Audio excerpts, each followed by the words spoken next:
Another option available to you for installing your LEDs is this 3M foam backing tape that comes with them. Available from most electrical retailers, such as the foam backing tape here.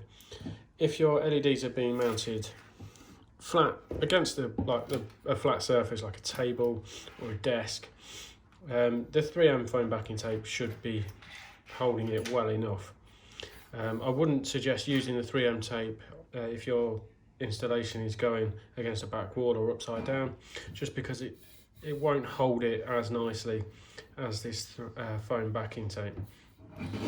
For case in point, the wooden block that I've got it attached to here, I can peel it off to reveal the sticky part of the tape, but I can also quite easily just peel the tape off, and that's only been applied 10 minutes at max.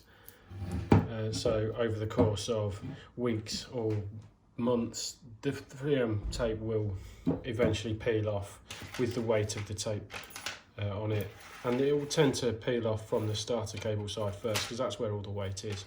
But if you are just going onto a table or anything so that you have a flat installation, the 3M tape will be absolutely fine and you won't have any problems with it.